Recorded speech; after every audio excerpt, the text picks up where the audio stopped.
The Punjab government has decided to make all government offices across the province completely paperless as part of its ongoing efforts to promote e-governance and digital administration. The decision was taken during a secretaries' conference chaired by the Chief Secretary, Punjab. The meeting was attended by senior provincial officials, joined via video link, while divisional commissioners and deputy commissioners joined a video link. Iran has damaged at least 20 United States, US military sites across the Middle East since the war began, according to a new satellite-based analysis that suggests the scale of the attacks may be far greater than publicly acknowledged. The reported strikes hit facilities in Saudi Arabia, the United Arab Emirates, UAE, Qatar, Kuwait, Iraq, Jordan, Bahrain and Oman. The strike said to have damaged a range of high-value military assets, including air defense systems, refueling aircraft, radars, fuel storage sites, hangars and communications equipment. The Punjab Cabinet has approved the Electricity Duty Rules 2026, introducing a new taxation framework for private power generation systems, including large generators and solar installations, while exempting domestic consumers from the levy. Under the new rules, private generators and solar power systems with a capacity exceeding 500 kVA will be subject to electricity duty. Industrial and commercial consumers will be charged 4 paisa per unit of electricity generated for self-consumption. Apple is reportedly targeting a late 2027 launch for its first smart glasses, pushing the product later than earlier expectations. Bloomberg's Mark Gurman reported that the device, codenamed N50, had previously been expected to arrive earlier, with a possible reveal by the end of 2026 and shipment starting in early 2027. Germany has introduced new immigration laws aimed at attracting skilled IT professionals from around the world. By simplifying residency rules for tech talent under the updated framework, international IT workers will benefit from easier jobs options and residency options linked to policies under the Federal Ministry for Economic Affairs and Climate Action. Salary thresholds have been fixed as of January 2026. Salary thresholds have been... Islamabad, having missed the growth target by 0.5 percentage point, recording growth of 3 economic growth target of 4 PC, the government at 8.2 PC for the next fiscal year. The macroeconomic framework for FY 2026 6-27 was cleared here on Monday at a meeting of the Annual Plan Coordination Committee, APCC, for formal approval by the National Economic Council, NEC, on June 3.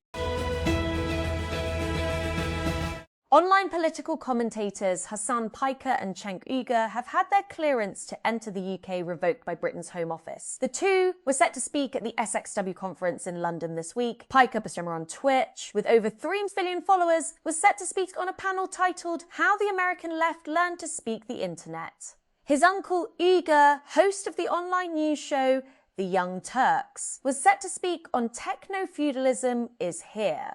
Who are the Lords? Previous World Cup appearances: 16 best performance winners 1966, first appearance 1950 Brazil, top goal scorer Gary Lineker 10, most appearances Peter Shilton, 18 player to watch Harry Kane FIFA World Ranking, 4 fixtures: Croatia June 17, Dallas Ghana June 23, Boston Panama. It has now been 60 years of hurt for England, who lifted their only World Cup title in 1966. While the Three Lions are certainly genuine contenders this time around, they come into the 2026 edition in a rather unsettled mood.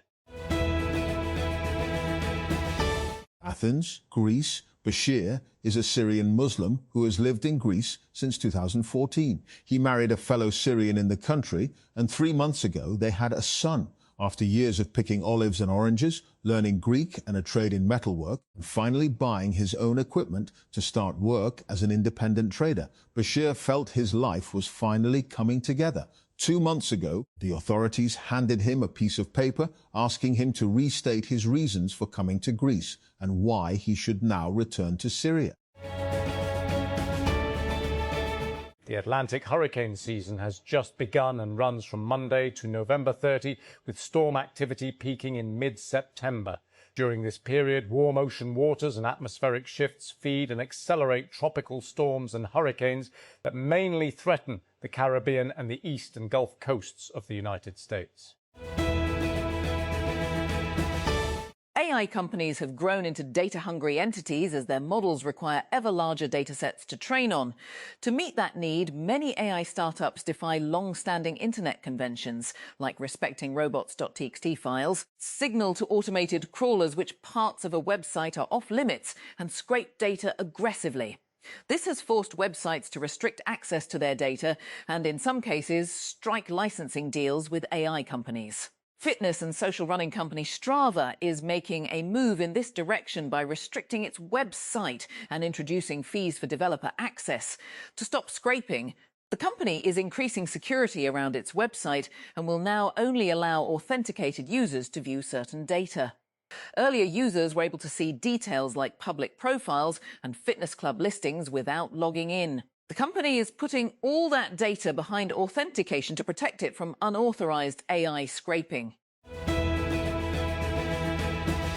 NVIDIA on Monday unveiled its new RTX Spark chip for consumer Windows laptops and desktops, marking its first move into fully integrated consumer chips as it looks to compete with Intel, AMD, Apple and Qualcomm. Chief Executive Jensen Huang introduced the RTX Spark laptop during his keynote at Computex in Taipei, where he said NVIDIA and Microsoft are working together to reinvent the PC.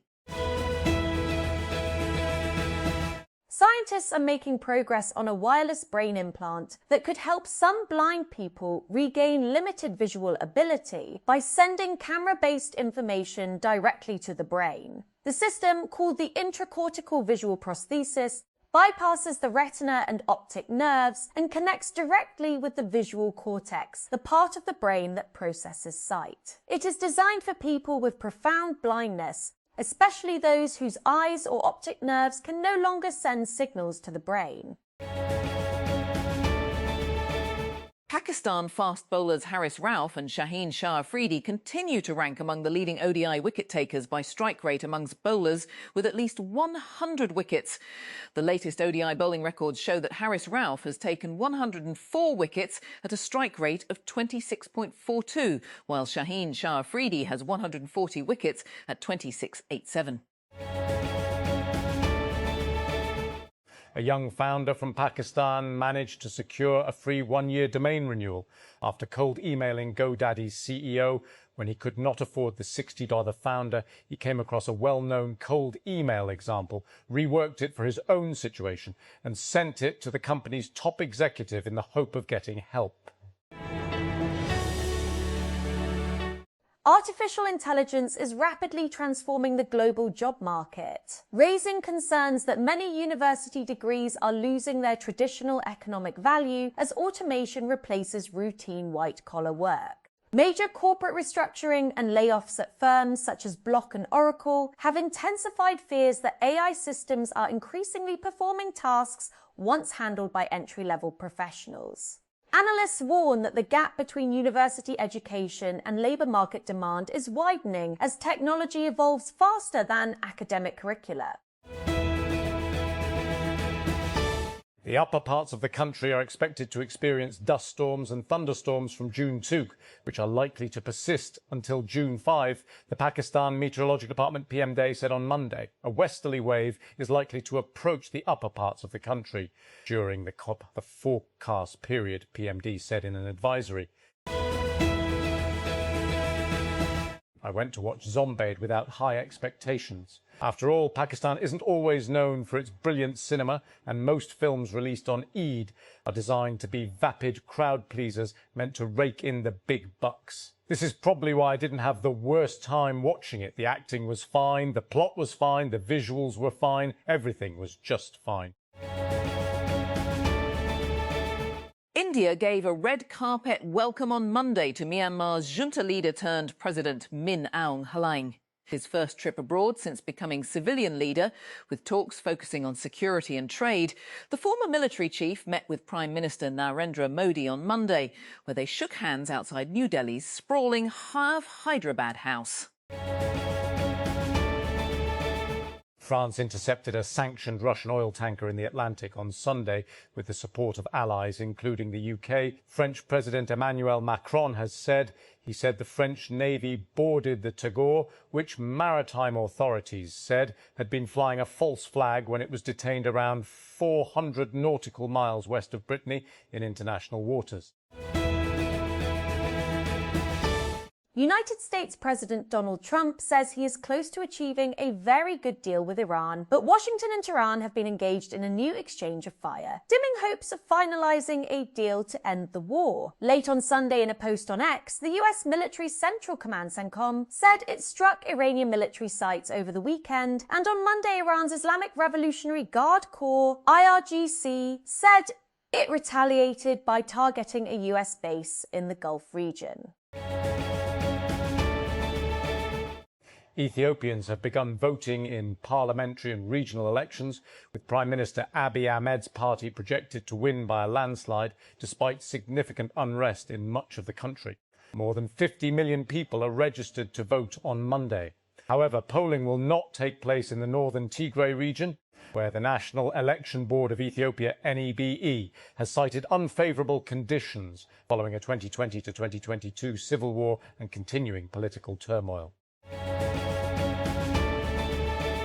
The French Navy, with support from the United Kingdom, has intercepted an oil tanker suspected of being part of Russia's sanctions-busting shadow fleet. French President Emmanuel Macron announced the interception in a post on X on Monday, saying the Tagore was boarded on Sunday in the Atlantic. The Israeli military has captured Lebanon's Beaufort Castle, a medieval hilltop fortress in the country's south, amid an expanded military offensive against the Lebanese armed group Hezbollah. The capture, announced on Sunday, comes amid fighting despite a ceasefire between Israel and Lebanon, which Israel has repeatedly violated. Muharram al-Haram 1448 AA is likely to begin in Pakistan on June 17, according to projections released by the Ru'et-e-Hilal Research Council based on astronomical calculations. The Council's Secretary-General Khalid Ijaz Mufti said the new moon is expected to be born at 7:54 a.m. Pakistan Standard Time on June 15th. However, he noted that the crescent's age at sunset on the same day would be less than 12 hours across the country, making its sighting highly unlikely. Electric bus operations on several routes in Karachi have been partially affected after a technical fault disrupted power supply at a charging station used by the fleet. According to the administration of the People's Bus Service, electricity has remained unavailable at the Mehran depot for the past 3 days due to a technical issue. As a temporary arrangement, hybrid buses have been deployed on routes normally served by electric vehicles. According to the Met Office, a westerly wave is likely to approach upper parts of the country on 2nd June and likely to persist till 5th June under the influence of this weather system. Saudi Arabia began issuing Umrah visas for the new Umrah season on May 31, marking the start of preparations for the 1448 AH season after the conclusion of this year's Hajj. The Ministry of Hajj and Umrah said visa issuance and the arrival of international pilgrims for the new Umrah season would begin on May 31 and continue until March 23, 2027. Federal Minister for Planning Ahsan Iqbal has said Pakistan must substantially increase exports and address rapid population growth if it wants to achieve sustainable economic development and improve foreign exchange reserves. During the annual Plan Coordination Committee meeting, the minister said Pakistan's its export sector and expanding foreign exchange earnings. Israel's Attorney General warned on Monday of the country's democratic backsliding under Prime Minister Benjamin Netanyahu's government, specifically regarding the judiciary's independence and the executive's disregard for court rulings. Gali Baharav Miara, who also serves as the government's legal advisor, has clashed with Netanyahu's government since it took office in late 2022.